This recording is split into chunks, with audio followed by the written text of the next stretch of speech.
The gun smoke hung in the air like a question mark.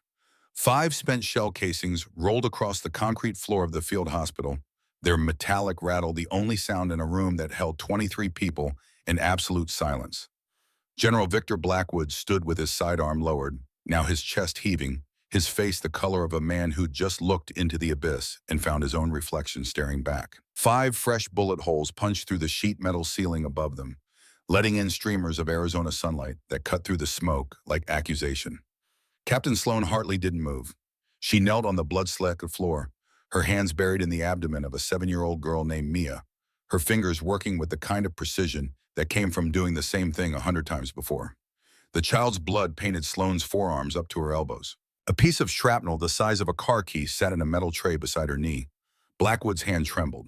The barrel of his M9 service pistol still pointed at the ceiling where 5 rounds had just torn through metal that was never meant to stop bullets. "Put down the instruments, Captain." His voice cracked on the last word.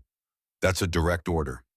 Sloane's eyes never left her patient. Her fingers continued their work tying off a bleeder with the kind of mechanical calm that made everyone watching forget to breathe.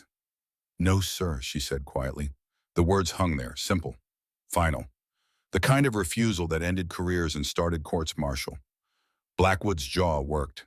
His trigger finger, which had just sent 5 rounds into the ceiling of a trauma bay, twitched against the frame of his weapon. 23 witnesses watched a 2-star general realize that shooting a captain in the middle of surgery might be difficult to explain to a board of inquiry.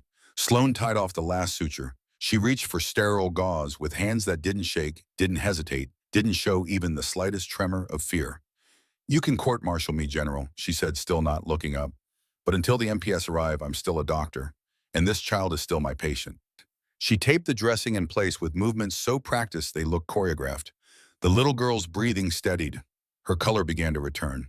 The monitor showed a heart rate climbing back from the edge of nothing. Somewhere in the back of the room, a corpsman started breathing again. General Blackwood holstered his weapon with hands that shook so badly he nearly dropped it. He turned and walked out without another word, leaving behind the acrid smell of gunpowder and the kind of silence that comes after a grenade goes off. Sloan Hartley stayed exactly where she was. She checked the girl's vitals. She adjusted the IV drip. She did her job. But everyone watching knew they'd just witnessed something that would echo far beyond this moment, far beyond this tent, far beyond the chain of command that had just shattered like glass on concrete. The question wasn't whether Sloan would survive what came next. The question was whether doing the right thing was worth losing everything. 72 hours earlier, Fort Sentinel squatted in the Arizona desert like a fist made of concrete and razor wire. The heat came up from the ground in waves that turned the air into something you could see, something that made the distant mountains shimmer and dance like a mirage. It was the kind of heat that turned metal too hot to touch and made grown men question their life choices. Captain Sloan Hartley stepped off the transport truck with a medical bag that weighed 43 pounds and a service record that weighed considerably more. She stood 5'4" in her boots, 120 pounds soaking wet. 28 years old with brown hair pulled back so tight it looked painful, and green eyes that had seen things most people only read about in newspapers they immediately put down. The Marine Recon unit waiting for her looked like they'd been carved from the same rock as the surrounding mountains. Hard, weathered, built for violence and comfortable with it. Sergeant Major Knox Brennan stood at the front of the formation. 44 years old, 6'2", 210 pounds of muscle and scar tissue. His face had the kind of lines that came from squinting into too many sunrises in too many countries that didn't want him there. He looked at Sloan the way a man looks at a sports car he's not sure will survive off-road. "Captain Hartley," he said, his voice sounded like gravel in a cement mixer. "Welcome to Fort Sentinel.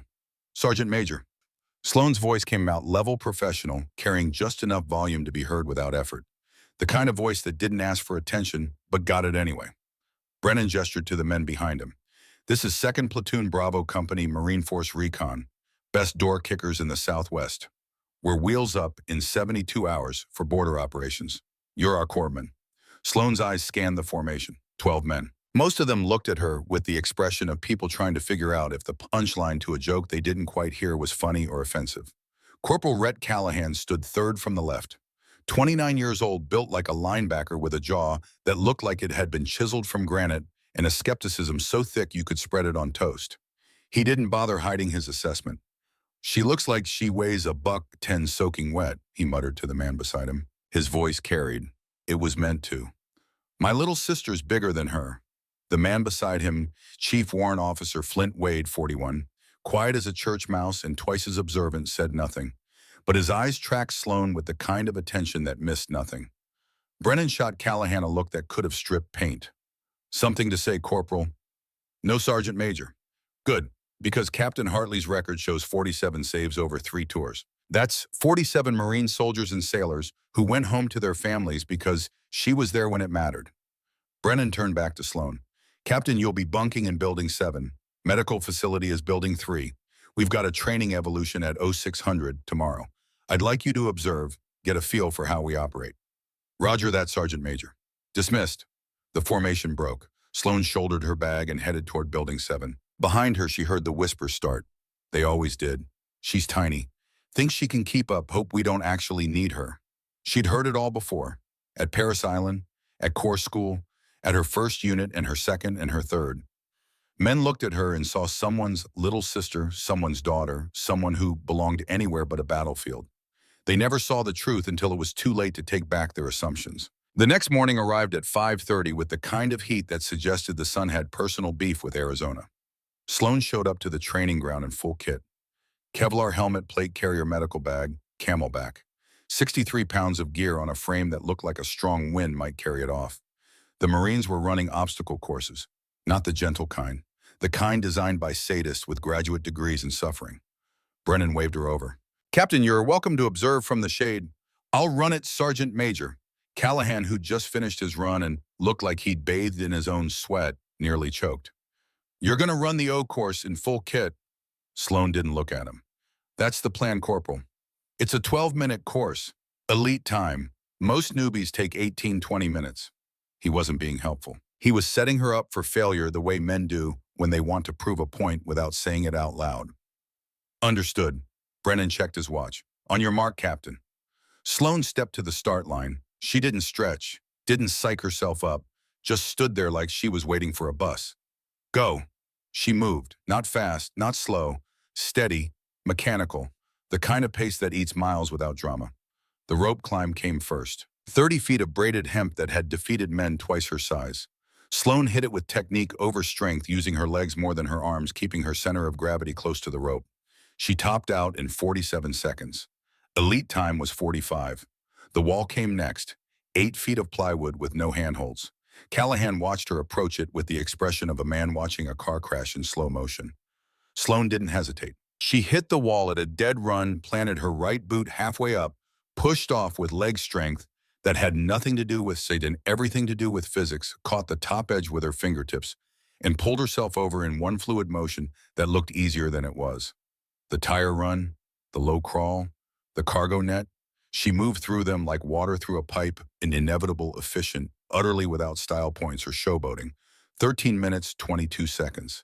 Not elite, but well above average, and with 63 pounds of gear that turned most people into wheezing wrecks by the halfway point. Sloan crossed the finish line, breathing hard but standing upright.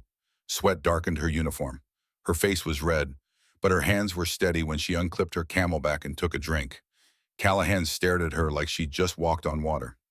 How technique, Corporal? Sloan's voice came out level despite her breathing, and refusing to quit. Wade, the quiet observer, allowed himself the ghost of a smile. But running an obstacle course didn't make you a good medic. Everyone there knew it. The real test came 3 hours later. Private Declan Hayes was 19 years old and should have known better than to push himself in 107-degree heat without proper hydration. He collapsed during a 5-mile ruck march, going down like someone had cut his strings. By the time they got him to the shade, his skin was hot enough to fry eggs on and dry as the desert around them. Heat stroke, someone yelled. We need the doc. Sloan was there in 30 seconds, medical bag already open. Her hands moving with the kind of speed that came from muscle memory. She dropped to her knees beside Hayes. His eyes were rolled back. His breathing came in short, desperate gasps. His core temperature was cooking his brain from the inside out. Class 3 heat stroke, Sloan said, her voice loud enough to be heard but utterly without panic. Core temperature, approximately 105, maybe 106. We've got minutes, maybe less. Her hands moved like she'd done this 1,000 times before. Ice packs from the bag. Groin, armpits, back of the neck, anywhere major arteries run close to the surface. She didn't wait for help. She placed them herself, her fingers checking pulse points with the practiced efficiency of someone who'd learned this skill when it actually mattered. Fourth line, 18 gauge, left antecubital. She had the tourniquet on Hayes's arm before anyone else had processed the order. The vein popped up. The needle slid home on the first trauma. Lactated ringers wide open, 1,000 milliliters fast as it'll flow. Callahan stood there holding the IV bag like he'd forgotten what hands were for. Corporal, Sloane's voice cut through his shock. Squeeze the bag. We need that fluid in him now, not next Tuesday. He squeezed. Hayes's breathing started to ease. His skin began to cool. The kind of change that happens when someone's being pulled back from the edge of something permanent. 6 minutes. Start to finish. When Hayes's eyes fluttered open and he croaked out, "What happened?" Sloane was already packing up her gear. "You tried to die of stupidity," she said without looking at him. "I fixed it. Drink more water next time." Brennan watched the whole thing from 10 feet away. His expression never changed. But when Sloane stood up and wiped the sweat from her forehead, he gave her a nod that meant more than a dozen compliments. Wade stepped up beside him. "She's good, Sergeant Major." "Good." Brennan's voice was quiet. "Chief, I've been doing this for 26 years. I've seen hundreds of medics. That wasn't good. That was textbook perfect, executed under pressure, without hesitation." He watched Sloane walk back to the medical facility, her gait showing the exhaustion she wouldn't admit to. She's the real deal. The second test came that afternoon when a Humvee rolled during a driving course and put a 200-pound staff sergeant named Marcus Reed upside down in a vehicle that smelled like gasoline and bad decisions. Sloane arrived before the extraction team finished cutting the roof off. Reed was conscious, barely. His neck was twisted at an angle that made everyone who saw it wince.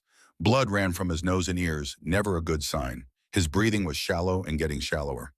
"Possible C-spine injury," Sloane said, already gloved and moving. "Nobody touches him until we have immobilization." The extraction team froze. "Captain, we need to get him out before this thing catches fire. And if you move him wrong, you'll sever his spinal cord, and he'll spend the rest of his life breathing through a tube."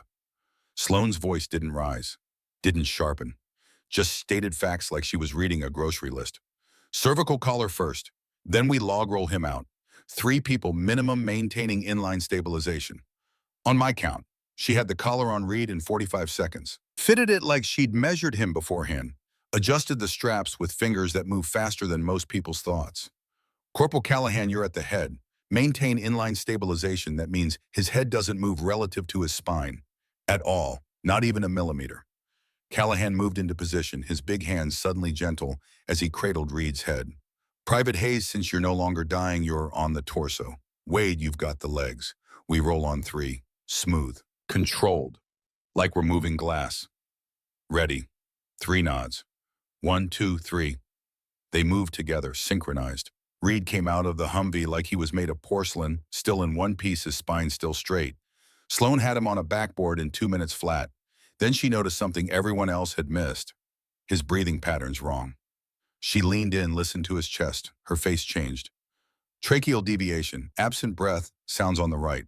He's got a tension pneumothorax." Wade frowned. "How can you tell? He's breathing." Not for long. Sloane already had the needle out. 14 gauge, 3 inches long, the kind of needle that looked like it belonged in a horror movie. Tension pneumothorax means air's trapped in his chest cavity, can't get out, collapses the lung and shifts everything else. "If I don't decompress it right now, his heart stops in about 90 seconds. She found the landmark. Second intercostal space, mid-clavicular line. Medical speak for the spot between the ribs where you could slide a needle into someone's chest without killing them. "This is going to hurt," she told Reed, who was too out of it to care. The needle went in with a hiss of escaping air that sounded like a tire deflating. Reed's chest expanded, his breathing deepened. His color improved from gray to merely pale. Sloane taped the needle in place and sat back on her heels. Medivac. Possible spinal injury, decompressed tension pneumothorax, probable concussion. He needs a hospital. Not a field medic. The helicopter was there in 12 minutes. Reed was stable when they loaded him in. Callahan stood there watching the bird lift off, his expression somewhere between impressed and unsettled. "How'd you know about the pneumothorax?" he asked. "We didn't see anything because you weren't looking." Sloane started packing up her gear. Tracheal deviation, asymmetric chest rise, respiratory distress. The signs were there. You just have to know what you're looking at. She walked away before he could ask more questions. Behind her, Wade turned to Brennan. She just saved his life twice. Once when she stopped us from moving him wrong. Once with that needle. We would have killed him trying to help him. Brennan nodded slowly. Yeah, we would have. For the first time since Sloan had arrived, the whispers changed. She's small, but she's sharp. Did you see how fast she moved? Maybe we got lucky. Sloan didn't hear any of it. She was back in the medical facility, restocking her kit, preparing for the next crisis. Because there was always a next crisis. That's what she was good at. But even she didn't know that in less than 48 hours, everything would change. General Victor Blackwood arrived at Fort Sentinel the next morning in a helicopter that kicked up enough dust to choke a camel. He stepped out in a uniform so crisp it looked painful. 52 years old, 6 feet tall, shoulders like a door frame, chest decorated with ribbons and medals that told the story of 28 years in the service. His face had the kind of hard-earned lines that came from making decisions other men were grateful they didn't have to make. His eyes were gray, the color of smoke, the color of something burning that wouldn't go out. Sergeant Major Brennan met him on the landing pad with a salute sharp enough to cut diamonds. General Blackwood, welcome to Fort Sentinel, sir. Blackwood returned the salute. His movements were precise, military, the kind of bearing that came from a lifetime of discipline. Sergeant Major, where's Colonel Foster? Reassigned, sir. Last week, we received the notification 48 hours before he rotated out. Something flickered in Blackwood's expression, not quite satisfaction, not quite regret, something in between. Rapid transition must have been important. Yes, sir. Brennan's voice carried the kind of neutrality that came from knowing when to keep opinions to yourself. Your briefing is scheduled for 1400 hours. I've assembled 2nd Platoon for your introduction. Good, let's get started. The briefing room was too small for the number of people packed into it. 2nd Platoon filled the chairs. Medical staff, 3 corpsmen and Sloan stood along the back wall. The air conditioning fought a losing battle against Arizona heat and human body temperature. General Blackwood stood at the front, a PowerPoint presentation behind him, showing graphs and charts, and the kind of data that looked impressive until you realized it was just numbers hiding policy. Gentlemen, Captain, he nodded to Sloan. I'm here to implement operational changes that will increase mission efficiency and resource optimization. Sloan's spine straightened. In her experience, resource optimization was usually code for someone's about to get screwed. Blackwood clicked to the next slide. Tactical triage protocol in letters large enough to read from orbit. Effective immediately, this unit will operate under tactical triage protocol. This is a comprehensive restructuring of how we approach medical resource allocation in combat zones. The room was silent. Everyone watching, everyone waiting for the other shoe to drop. Blackwood clicked again. The next slide showed a pyramid. At the top, officers. Below that, NCOs. Below that, enlisted. At the bottom, civilians. Medical treatment will be prioritized based on combat value. Officers receive priority treatment due to their strategic importance and training investment. NCOs next for their experience and leadership capabilities. Enlisted personnel will be treated based on their specialization and replaceability. Civilians and local nationals will receive minimal resources and less mission critical. Sloan felt her stomach drop through the floor. Wade glanced at her, saw her jaw tighten. Brennan's face remained neutral, but his hands clenched into fists under the table where no one could see. Blackwood continued like he was reading a weather report. This protocol is designed to maximize combat effectiveness. We cannot afford to waste limited medical resources on low-value targets when high-value personnel require treatment. Difficult decisions must be made. That's what leadership is. Sloan's hand went up. Blackwood paused. Yes, Captain. Sir. She kept her voice professional, level. But everyone who knew her could hear the steel underneath. The Hippocratic Oath requires physicians to treat all patients with equal care regardless of status. The Geneva Conventions protect wounded combatants and civilians. This protocol appears to violate both. The temperature in the room dropped 20 degrees. Blackwood's gray eyes locked onto Sloan like targeting lasers. Captain Hartley, is it? Yes, sir. Captain, this is a military operation, not a civilian hospital. Medical personnel in this unit follow orders same as everyone else. You don't get to pick and choose based on personal feelings about ethics. Sir, these aren't personal feelings. They're foundational principles of medical practice and international law. Are you refusing to follow orders, Captain? The question hung there, loaded, dangerous, the kind of question that had only one right answer in the military. Sloan met his eyes, didn't blink, didn't look away. I'm expressing concern about the legality and morality of those orders, sir. Blackwood's jaw tightened. Noted. Your concerns are dismissed. This protocol is non-negotiable. You will follow it or you will be replaced. Am I clear? Every eye in the room was on Sloan. Brennan looked like he wanted to intervene, but knew it would make things worse. Wade had gone very still. Callahan was watching with the expression of someone watching a slow-motion car crash. Sloan wanted to argue, wanted to quote regulations and conventions and the oath she'd sworn, but she'd been in the military long enough to know that this wasn't the hill to die on. Not yet. Crystal clear, sir. Good. Blackwood clicked to the next slide. Now let's discuss operational readiness. The briefing continued for another 30 minutes. Details about mission timelines, logistical support, rules of engagement. Sloan stood at the back and absorbed it all, while her mind worked through scenarios, through loopholes, through ways to save everyone without technically violating orders she had no intention of following. When it finally ended, the room emptied in silence. The kind of silence that came from everyone processing the same impossible thing and reaching different conclusions about what to do with it. Wade fell into step beside Sloan as they walked back to the medical facility. That took guts, he said quietly. That took stupidity, Sloan corrected. I just painted a target on my back. Maybe, but you're not wrong. That protocol is going to get people killed. I know. They walked in silence for a moment. The desert stretched around them, indifferent to protocols and policies in the collision course that had just been set. How long you think before it's tested? Wade asked. Sloan looked at the horizon where heat shimmers made the mountains dance like mirages. Not long enough. She was right. The test came 18 hours later. The civilian convoy hit the ambush at 1620 hours on a dirt road 3 kilometers from the border. Cartel gunmen opened fire from both sides with the kind of coordinated precision that said this wasn't their first time. When the shooting stopped 90 seconds later, 8 people were wounded, 4 of them children. The call came in over the radio. Sloan was restocking supplies when the first transport rumbled up to the medical facility. A 7-year-old girl came off the truck first, unconscious, shrapnel in her abdomen, blood soaking through makeshift bandages that someone had applied in the field with more hope than skill. Her name was Mia. Sloan had her on the table in 30 seconds, assessing, triaging. Her hands already moving with the mechanical precision that came from doing this hundreds of times before. Penetrating abdominal trauma, internal bleeding, probable liver laceration. She needs surgery now. She was reaching for the scalpel when General Blackwood walked into the trauma bay. He looked at the girl on the table, looked at the other wounded being unloaded from the trucks, 2 of them Marines with non-life-threatening injuries from responding to the ambush. Looked at Sloan with an expression that could have flashed frozen coffee. Captain Hartley, why are you treating the civilian child before our personnel? Sloan didn't look up from her prep work. Because she's the most critical, sir. She'll die without immediate intervention. The Marines are stable. The Marines are our responsibility. That child is not. Sir, she's a 7-year-old girl with a piece of shrapnel in her liver. Medical triage says, I don't care what medical triage says. Blackwood's voice went hard, cold.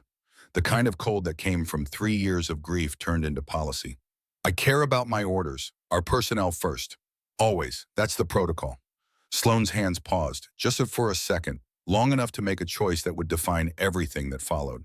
She looked at Mia's face, pale, unconscious, dying while adults argued about her worth. Then she looked at Blackwood.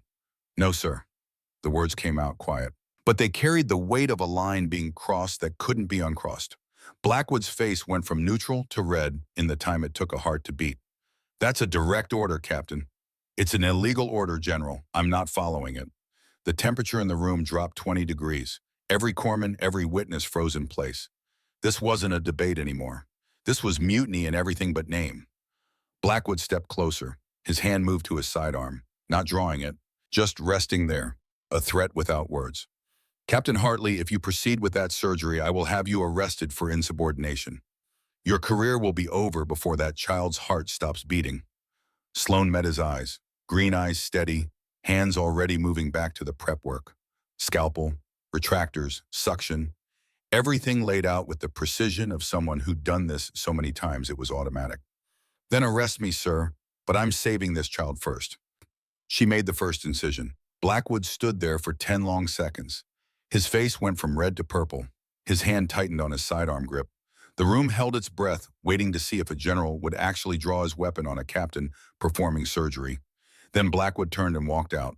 But the way he walked rigid, controlled every movement, screaming barely contained rage, told everyone watching that this wasn't over. This was just beginning. Sloan worked for 42 minutes, found 3 bleeders that would have killed Mia in different speeds, tied them all off with sutures that looked like embroidery, checked for damage to the liver, the spleen, the intestines, irrigated the cavity, closed layer by layer with the kind of meticulous care that didn't hurry even when a general was probably drafting court-martial paperwork 3 buildings away. When she finally stepped back, Mia was stable, vitals strong, breathing on her own. The kind of alive that would let her grow up and maybe remember none of this except a scar on her belly. Wade had watched the whole thing from the corner of the room. "Captain," he said quietly, "you know what you just did. I saved a child's life. You committed career suicide."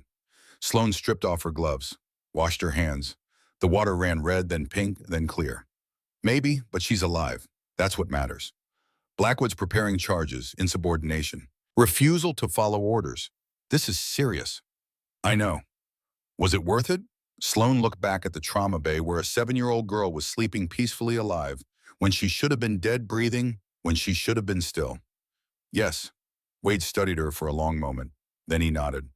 "Then I guess we better get ready for what comes next." What came next would test everything Sloan believed in, would force her to choose between her career and her conscience again and again, would prove that some battles were worth fighting even when you knew you'd lose. But none of them knew that yet. The storm was coming, and when it hit, it would change everything. The next 48 hours passed like waiting for a grenade to go off. General Blackwood didn't forget Sloan's defiance. Men like him never did. They carried grudges like other people carried wallets close to the chest, ready for use at a moment's notice. The retaliation started small. Medical supply requisitions that used to take 20 minutes now required written justifications submitted through 3 levels of approval.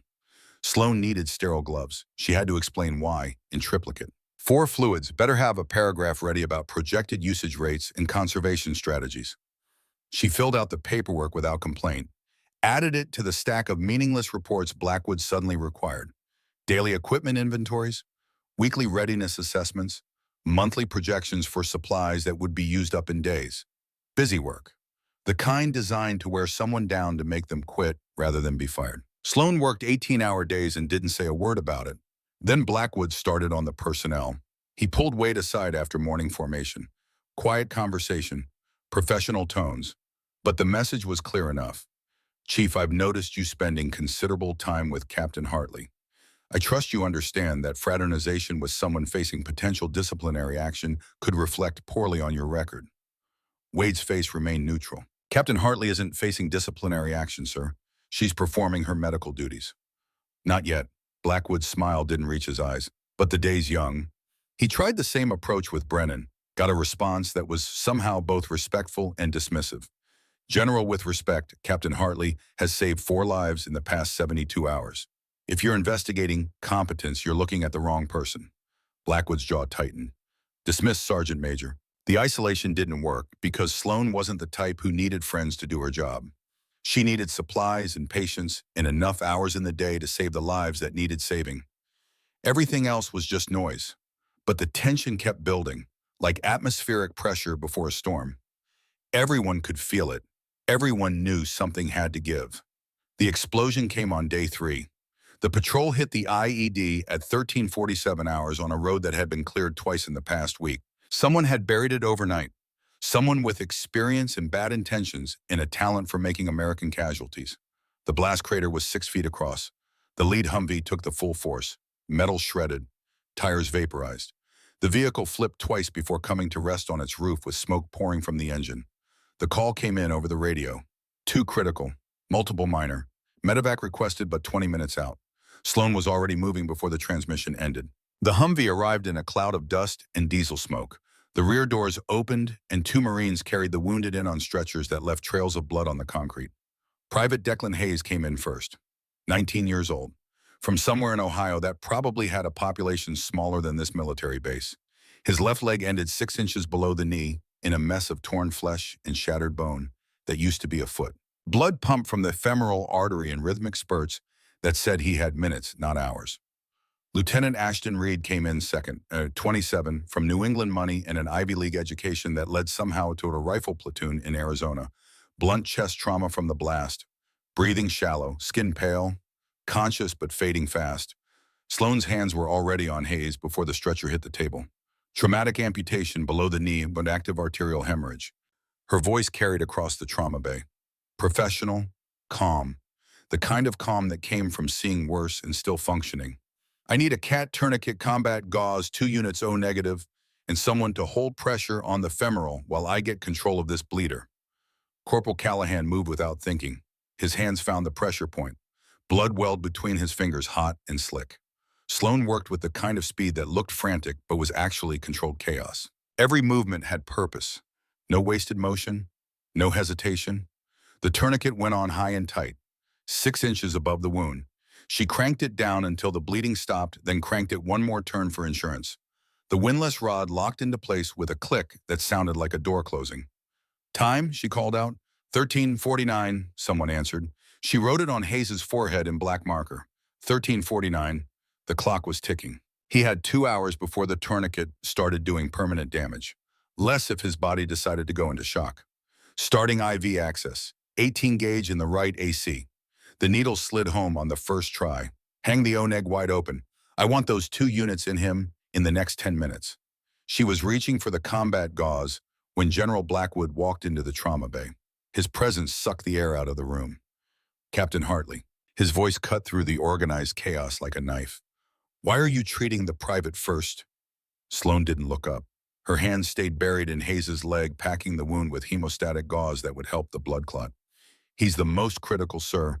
Arterial hemorrhage. Class 4 hemorrhagic shock. Minutes to live without intervention. Lieutenant Reed is an officer. Lieutenant Reed has blunt chest trauma and possible internal injuries. He's stable for the next 15 to 20 minutes. Private Hayes isn't. She finished packing the wound, started wrapping it with practice deficiency. Medical triage prioritizes by severity and survivability, not rank.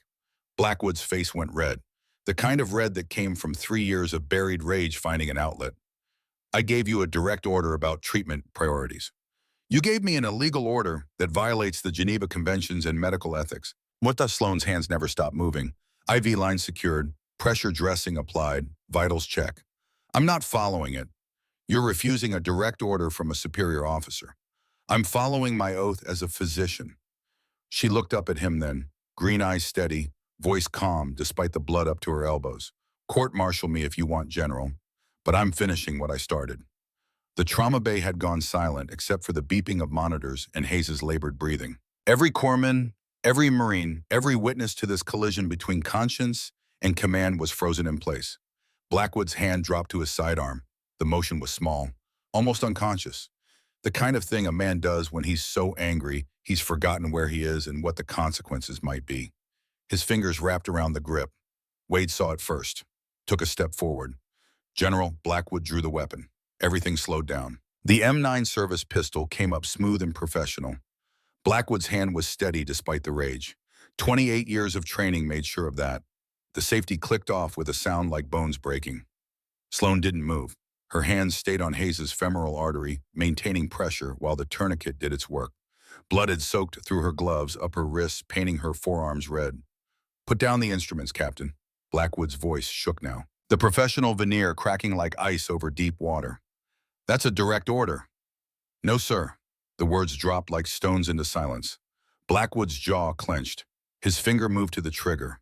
For one terrible moment, everyone in that room thought they were about to watch a general shoot a captain in the middle of surgery.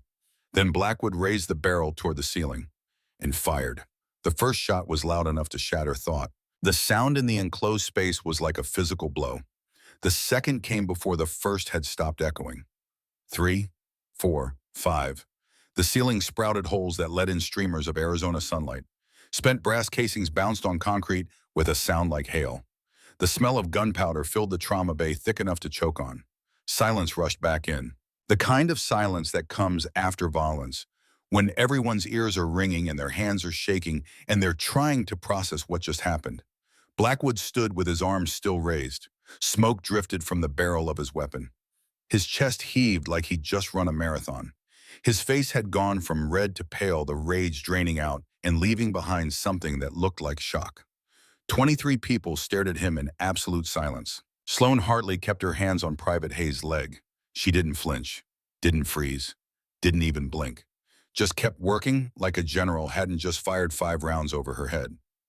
Sir, her voice came out quiet, steady, the voice of someone who'd decided fear was a luxury she couldn't afford. You just discharged a weapon in a trauma bay. That's reckless endangerment of wounded personnel and medical staff. Multiple violations of safety protocols. I'm reporting this. Blackwood's hand trembled. The weapon wavered. Put the tourniquet down. No. The word was final, absolute. The kind of refusal that made it clear no amount of threats would change the answer. Blackwood looked around the room, saw the witnesses, saw the shock on their faces, saw Chief Wade with his hand on his own sidearm, not threatening, just ready. Saw Sergeant Major Brennan in the doorway with a radio in his hand and an expression that promised swift documentation and immediate escalation. Blackwood holstered his weapon. The motion was jerky, unpracticed. Nothing like the smooth draw that started this. This isn't over, Captain. He turned and walked out, left behind the smell of gunpowder, 5 shell casings on the floor, and the kind of silence that comes after something breaks that can't be fixed. Sloan took a breath, let it out slow. Somebody check Lieutenant Reed's vitals, she said, and get me another unit of O negative. Private Hayes is still in shock. Her hands went back to work like nothing had happened. It took 14 minutes to stabilize Hayes. The bleeding stopped. His blood pressure climbed back from the basement. His color improved from corpse gray to merely pale. The kind of improvement that meant he'd keep his other leg and probably his life. Then Sloan turned to Lieutenant Reed. Blunt chest trauma, 3 broken ribs on examination. Possible hemothorax that would need monitoring. But stable, conscious, aware enough to know what had just happened and what it meant. You saved him first, Reed said. His voice was rough, painful. The private. He needed it more. Sloan was already examining Reed's chest, her fingers gentle but thorough, checking for crepitus and asymmetry. You were stable. He wasn't. That's how triage works. The general wanted you to treat me first because I'm an officer. The general was wrong. She listened to Reed's lungs, diminished sounds on the right. You've got some blood in your chest cavity. I'm going to need to put in a chest tube. He's going to destroy you for this. Probably. The chest tube placement was textbook. Local anesthetic, scalpel, hemostat spreading the tissue, the tube sliding between ribs with a feeling like pushing through resistance. But you're both alive. That's what matters. When the medevac helicopter arrived 20 minutes later, both patients were stable enough for transport. Hayes had color in his cheeks in a future that included prosthetics and physical therapy instead of a flag-draped coffin. Reed was breathing easier, the chest tube draining blood that would have collapsed his lung. Sloan stood in the trauma bay covered in blood that wasn't hers and watched them fly away. Wade approached carefully, like someone approaching a live wire. Captain, you know what happens now. Investigation, court-martial, dishonorable discharge. Sloan started cleaning up. Blood on the floor, spent equipment, shell casings that would be evidence in about a dozen proceedings. I've got 40 witnesses who saw him fire a weapon in a medical facility. His career's over too. Maybe, but he's a 2-star general with 3 decades of service. You're a captain who's been here 3 days. Wade's voice was gentle. The system protects its own. Then the system's broken. Yeah, it is. Wade picked up one of the shell casings, studied it. But you know what, I think you just broke it a little more, in a good way. Sloan looked at him. What do you mean? Brennan's already on the phone with regional command. He's not reporting you for insubordination.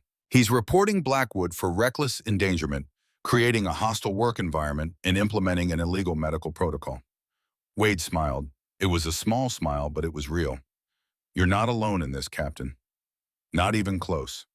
Before Sloan could respond, the trauma bay doors burst open. More wounded, a training accident at the rifle range. 3 Marines with varying degrees of injury from an accidental discharge. Sloan didn't hesitate. She moved immediately to triage, her hands already assessing her mind, already prioritizing. This is what she did. This is who she was. And no general, no protocol, no threat of court-martial would change that. The next 24 hours blurred together in a haze of medical emergencies and mounting tension. Blackwood had retreated to his office like a wounded animal. He emerged only for meetings with his staff, his face a mask of barely controlled rage. But he didn't approach the medical facility, didn't try to interfere with Sloan's work. The 5 rounds he'd fired had created a barrier neither of them could cross. Sloan worked, saved lives, documented everything with meticulous care because she knew that documentation would matter when the investigation came.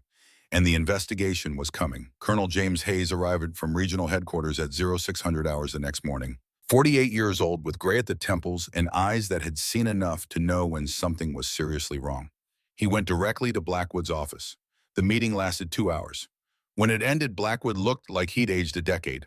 Then Hayes came to the medical facility. "Captain Hartley, I need to speak with you." They went to a conference room. Just the two of them, no recorders, no legal officers, just two people trying to understand what had happened and why. "Captain, I've reviewed the initial reports. I've spoken with General Blackwood. I've talked to Sergeant Major Brennan and several other witnesses." Hayes leaned back in his chair. "I need to hear your side." Sloan told him everything: the tactical triage protocol, the civilian convoy, Mia, the IED victims, Hayes and Reed, the 5 rounds, all of it in clinical detail the way she'd write a medical report. Hayes listened without interrupting. When she finished, he was quiet for a long moment. "Captain, do you understand that what you did refusing direct orders from a general officer is one of the most serious violations of military discipline?" "Yes, sir." "Do you understand that you could be court-martialed, dishonorably discharged, possibly even face prison time?" "Yes, sir." "Then why did you do it?" Sloan met his eyes. "Because it was the right thing to do, sir. And because if I'd followed those orders, people would have died who didn't have to. Mia would be dead. Hayes would be dead. And I would have violated every principle I swore to uphold when I became a physician." Hayes nodded slowly. "What if I told you that General Blackwood's protocol has been in place at 2 other bases, that it was approved through proper channels as a pilot program?" Sloan felt her stomach drop. "Sir, approved by who?" "That's what I'm here to find out." Hayes pulled out a file. "Because in the 6 weeks, it's been active casualty rates at those bases have increased by 38%. Preventable deaths have tripled, and morale among medical personnel has collapsed." He slid a photograph across the table. A young man in uniform, 24 years old. Same gray eyes as Blackwood. Lieutenant Ethan Blackwood, General Blackwood's son, KIA Syria 3 years ago, bled out from a femoral artery injury while a corpsman was treating a critically wounded civilian. Hayes tapped the photo. The corpsman followed with proper triage protocol, saved the civilian, turned to Lieutenant Blackwood. But it was too late. Sloan's throat tightened. The general's been trying to make sure that never happens again, by creating a policy that guarantees it happens to other people's children. Hayes closed the file. Captain General Blackwood is not a villain. He's a grieving father who turned his pain into policy, and that policy is killing people. What happens now, sir? Now I finish my investigation. I interview every witness. I review every document, and then I make a recommendation to the commanding general about what should happen next. Hayes stood. "But I can tell you this much, Captain. You're not the one facing court-martial. General Blackwood is." The words landed like thunder. "Sir, I don't want to destroy his career." "You didn't destroy it. He did. The moment he fired 5 rounds in a trauma bay, he crossed a line that can't be uncrossed." Hayes headed for the door, then stopped. "For what it's worth, Captain, what you did took more courage than most people will ever need in a lifetime. Your patients are lucky to have you." He left. Sloan sat alone in the conference room processing what she'd just learned. Blackwood wasn't evil, he was broken. And his broken grief was killing people. The investigation took 3 more days. Colonel Hayes interviewed everyone. Medical staff, Marines, the civilians from the convoy. Even Mia's father, who drove 3 hours to Fort Sentinel to testify about the doctor who saved his daughter's life. The evidence was overwhelming. Blackwood's protocol violated regulations. The 5 rounds violated safety protocols.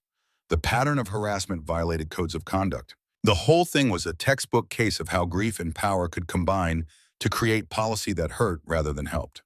On the 4th day, Hayes called everyone together: Blackwood, Sloan, Brennan, Wade, the medical staff, everyone who'd been part of this collision. They gathered in the same briefing room where it had all started. Hayes stood at the front, no PowerPoint this time, just a man with hard news to deliver. General Blackwood has submitted his resignation effective immediately. He will retire with full benefits but reduced rank. There will be no court-martial proceedings as he has agreed to cooperate fully with this investigation and accept responsibility for his actions. Blackwood sat in the front row, his shoulders slumped. His face showed every one of his 52 years and then some. The tactical triage protocol is hereby abolished at all installations where it was implemented. Standard medical triage procedures will be restored immediately. Hayes paused. Captain Hartley's actions, while technically insubordinate, were ethically correct and medically sound. No disciplinary action will be taken. In fact, Captain Hartley will be promoted to major and assigned to develop new training protocols for medical personnel dealing with ethical conflicts in combat zones. The room was silent. Then Brennan started clapping. Slow, steady, one person applauding in a room full of people, too shocked to move. Wade joined in. Then Callahan. Then the rest of the medical staff. Within seconds, everyone except Blackwood was applauding. Sloan sat there feeling like she'd just survived something that should have killed her. Hayes raised his hand for quiet. There's one more thing. General Blackwood has asked to address you all before he leaves. Blackwood stood. He looked smaller somehow, diminished. The uniform that had looked so crisp and perfect a week ago now seemed to hang on him like borrowed clothes. I want to say something to all of you, particularly to Captain Hartley. He turned to face Sloan directly. 3 years ago, my son died on a street in Syria. He bled to death while a medic saved someone else's life. That medic was following protocol, doing his job, making the right medical decision. Blackwood's voice cracked. But my son died anyway, and I couldn't accept that. So I created a protocol that would make sure officers, people like my son, would always be prioritized. Tears ran down his face. He didn't wipe them away. I told myself I was protecting soldiers, maximizing combat effectiveness, making hard but necessary decisions. He looked at Sloan. But Captain Hartley showed me the truth. I wasn't protecting anyone. I was trying to rewrite history, to make my son's death make sense by making sure other fathers' children would be saved first. He pulled out a photograph, the same one Hayes had shown Sloan. Young, smiling, alive. My son Ethan wanted to be a doctor. He was taking pre-med courses before he enlisted. He used to tell me that every life was valuable, that you couldn't put a price tag on a human being. Blackwood's hands shook, holding the photo. If he were here today, he would be ashamed of me, ashamed of what I tried to do, ashamed that I used his death as an excuse to devalue other people's lives. He walked over to Sloan, stood in front of her. Captain, you did what my son would have wanted someone to do. You stood up for people who couldn't stand up for themselves. You refused to compromise your ethics, even when it cost you everything. He held out his hand. Thank you for reminding me what service really means, and for saving that little girl. Mia reminds me of my son at that age, full of life, full of potential. She's alive because you refused to follow my orders. Sloan stood, took his hand. Sir, I'm sorry about your son. So am I, Captain, every day. Blackwood released her hand, but I'm done letting his death hurt other people. It's time to let him rest, and time for me to find a different way to honor his memory. He saluted the room. No one returned it. He was a civilian now. Then he left. The room stayed quiet for a long moment after he was gone. Finally, Hayes spoke again. Captain Hartley, Major Hartley, now will be transferred to Fort Bragg to begin work on the new training protocols. Sergeant Major Brennan, you'll be working with her to develop the curriculum. He looked around the room. What happened here over the past week was a failure of leadership, but it was also a victory for conscience. Remember both lessons. The meeting ended. People filed out slowly, still processing what they'd witnessed. Wade stopped beside Sloan. How do you feel? Like I just watched a man's soul break and start to heal at the same time. Yeah, Wade nodded. That's about right. They walked out into the Arizona sun together. The heat was still oppressive. The desert was still indifferent. But something had changed, something important. Conscience had won over protocol. Ethics had won over policy. One small woman had refused to compromise, and it had changed everything. The flight to Fort Bragg happened 6 weeks later. In those 6 weeks, everything changed and nothing did. Sloan stayed at Fort Sentinel to ensure continuity of care while a new medical officer was assigned. She treated patients, saved lives, did her job without the shadow of an illegal protocol hanging over her. Mia recovered fully. Her father brought her to the medical facility one last time before they returned home. The little girl was shy, hiding behind her father's legs, but she had a drawing she'd made. A stick figure in green scrubs with, "Thank you, Dr. Sloan," written in crayon above it. Sloan kept that drawing, put it in her desk where she'd see it every day. Hayes recovered too. Lost his foot, but gained a future. He video called Sloan from Walter Reed to tell her he'd decided to become a physician assistant, wanted to save lives the way she'd saved his. You showed me what real courage looks like, ma'am, he said through the screen. Now I want to show someone else. Reed returned to duty with scars and a story he'd tell for the rest of his career. About the doctor who stood up to a general and the general who had 5 rounds to shoot but chose the ceiling instead. But the real work started when Sloan arrived at Fort Bragg. The assignment was deceptively simple. Develop training protocols for medical personnel facing ethical conflicts in combat zones. The reality was infinitely more complex. How do you teach someone to recognize when an order is illegal? How do you give them the courage to refuse it? How do you protect them from retaliation when they do? Sloan spent the first month just researching, reading case studies, interviewing medical personnel who'd faced similar situations, building a framework that could turn individual courage into institutional support. Colonel Hayes checked in weekly. "How's it going, Major?" "Slowly, sir. Turns out it's harder to codify conscience than I thought." Hayes laughed. "If it were easy, someone would have done it already. Keep pushing." She did. The training program took shape gradually, not just lectures and PowerPoints, but practical scenarios. Role-playing exercises where medical personnel had to choose between following orders and following their oath. Discussions about the Geneva Conventions, the Hippocratic Oath, and the Uniform Code of Military Justice. But most importantly, case studies. Real situations where medical personnel had faced impossible choices. Some had chosen correctly and been protected. Others had chosen correctly and been punished. Still others had followed orders and lived with the consequences. Sloan's case became the centerpiece, not because she was special, but because she'd survived to tell the story, because the system had ultimately protected her, because justice had won even if it took 5 rounds fired in anger to get there.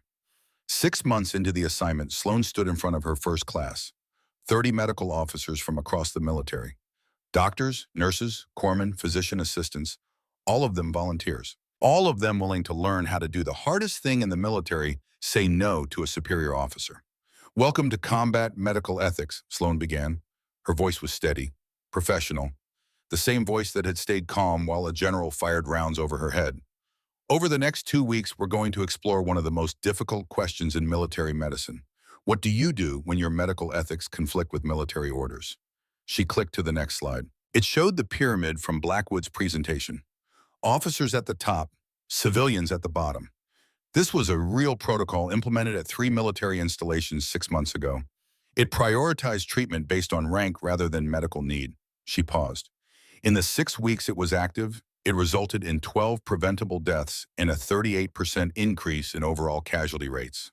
The class was silent, riveted. I was stationed at one of those installations. I was ordered to follow this protocol, and I refused.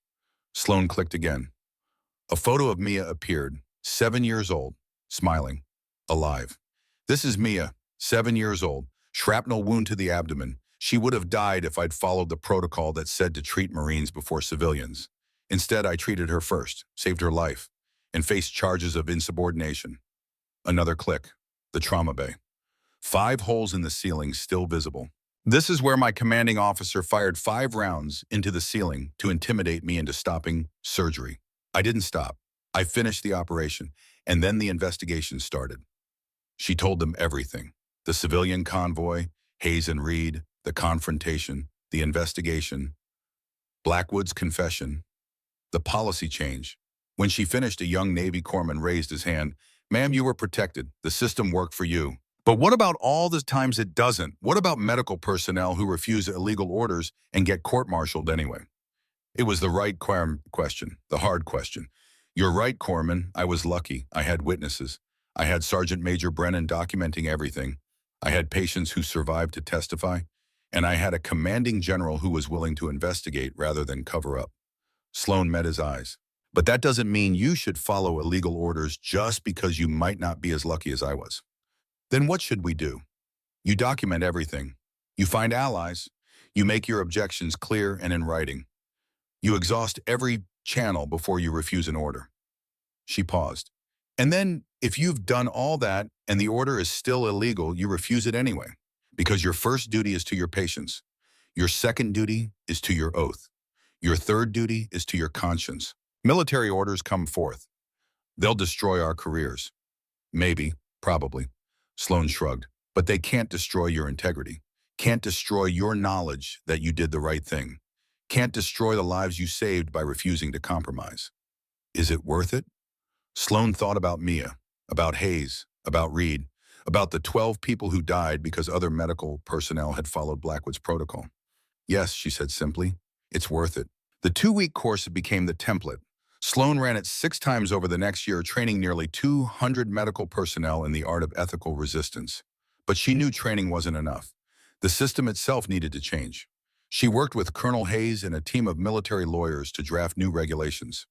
Clear guidelines about when medical personnel could refuse orders, protections against retaliation, mandatory investigation procedures when conflicts arose. The regulations took 18 months to work through the bureaucracy, but they passed. The Hartley Protocols, they called them unofficially. Sloan hated the name but appreciated the sentiment. Medical personnel now had clear authority to refuse orders that violated medical ethics. They had protection from retaliation. They had a process to follow that would document their objections and shield them from punishment. It wasn't perfect, but it was better. 3 years after the incident at Fort Sentinel, Sloan stood in her office at Fort Bragg and looked at the wall of photographs. Mia at her 8th birthday party, Hayes graduating from PA school, Reed with his special operations team, the first class of combat medical ethics graduates, the second class, the third. Her phone rang. Major Hartley? Sloan, it's Victor Blackwood. She hadn't heard his voice in 3 years, hadn't expected to ever hear it again. General, I mean Mr. Blackwood, how are you? Better, worse, different. His voice was quieter than she remembered, less certain, more human. I'm calling because I wanted you to know something. I've been volunteering at a VA hospital in Colorado Springs, working with Gold Star families, helping them process grief without letting it become something toxic. That's good, sir. It's necessary. He paused. I also wanted you to know that I'm working with a foundation that supports medical personnel who face retaliation for refusing unethical orders. We provide legal support, financial assistance, career counseling, the things I should have provided instead of threats. Sloan sat down slowly. That's incredible, sir. It's the least I can do. I can't bring back the people who died because of my protocol. But I can try to make sure future medical personnel have the support they need to do the right thing. Another pause. I'm calling it the Ethan Blackwood Foundation, in honor of my son, who wanted to be a doctor and would have been ashamed of what I did. Sir, I think he'd be proud of what you're doing now. Maybe, I hope so. Blackwood's voice was thick. Sloan, Major Hartley, I just wanted to say thank you, again, for saving Mia, for standing up to me, for showing me that sometimes the most important thing a person can do is refuse to follow orders. You're welcome, sir. Take care of yourself and keep teaching those medical personnel to be brave. I will. The call ended. Sloan sat there for a long time processing the conversation, thinking about how far Blackwood had come, how far they'd all come. A knock on the door pulled her back. Come in. Corporal Rhett Callahan stepped inside. He'd left Fort Sentinel 6 months after the incident, put in for a transfer to Fort Bragg specifically to work with Sloan. Now he was her assistant helping run the combat medical ethics program. Ma'am, you've got a visitor. Who? Callahan stepped aside. A small girl walked in holding a woman's hand. Mia, now 10 years old, taller, healthier, alive in a way that made Sloan's chest tight. Dr. Sloan, Mia ran forward, wrapped her arms around Sloan's waist. I wanted to see you. Mia's mother stood in the doorway, tears in her eyes. We were driving through North Carolina, and I told Mia we could stop. She's been asking to visit you for years. Sloan hugged the girl back, fighting her own tears. I'm so glad you came.